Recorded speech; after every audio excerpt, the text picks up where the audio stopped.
Ini laptop yang paling sering diomongin di kelasnya karena ini laptop paling murah di kelasnya dengan prosesor i5 Gen 10, RAM-nya bisa di-upgrade hingga 32 GB, SSD-nya pun bisa sampai 1 TB.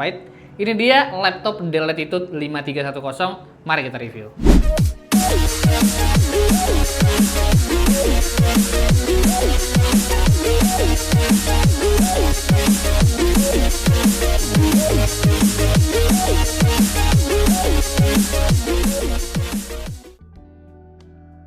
Kalau kita lihat dari desainnya, tidak ada yang menarik dari desainnya karena memang desain standar aja. Tapi menarik karena warnanya. Laptop ini mengusung warna grey atau warna silver. Ya, laptop seperti ini jarang lah gitu.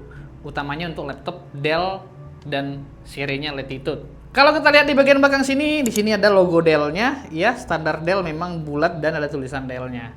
Dan lanjut kalau kita lihat ke posisi bagian depan, di depan sini ada layarnya 13 inci, resolusinya ini masih SD. Sayangnya itu makanya laptop ini tidak direkomendasikan buat kebutuhan ya mungkin graphic designer dan juga mungkin buat programmer. Memang ini tidak begitu direkomendasikan. Tapi kalau mau nyoba-nyoba dengan harga 3 jutaan i5 Gen 10, kalau kalian pakai external monitor ya ini masih oke-oke aja karena HDMI-nya bisa ekspor video ataupun gambar hingga resolusi 4K. Nah, di atas sini, di bagian atas layar ini ada kamera dan yang sekaligus ada penutup kamera atau yang biasa disebut shutter kamera. Lanjut ke bawah, di bawah layar ini ada tulisan Dell ya untuk menunjukkan kalau memang brand Dell. Oke, lanjut kita lihat di bagian keyboardnya. Keyboardnya ini mengusung layout US QWERTY, ya standar lah ya. Karena memang kita di Indonesia utamanya memang membutuhkan layout seperti ini ya, karena kita udah terbiasa. Ada juga laptop-laptop yang menggunakan layout Japan atau kanji ada juga, cuman memang untuk laptop ini ada khusus yang kami review saat ini menggunakan layout QWERTY. Lanjut di sebelah tombol power ini bisa sekaligus dipakai buat fingerprint. Nah ini uniknya dari laptop ini. Tapi sayangnya tidak semua Dell Latitude memiliki fitur yang sama karena setiap laptop Dell Latitude itu utamanya yang kita review ini punya beberapa varian yang berbeda-beda lah gitu. Ada yang tombol powernya aja, ada juga tombol power yang sekaligus fingerprintnya. Nah, di sini dia ada touchpadnya. Touchpadnya ini udah bisa 1, 2 hingga 3 gesture finger lah gitu. Bisa 2 jari, bisa 3 jari ataupun 1 jari. 1 jari sih buat apa ya? Yang kita butuhin itu kan biasanya standar 2 sampai 3 jari.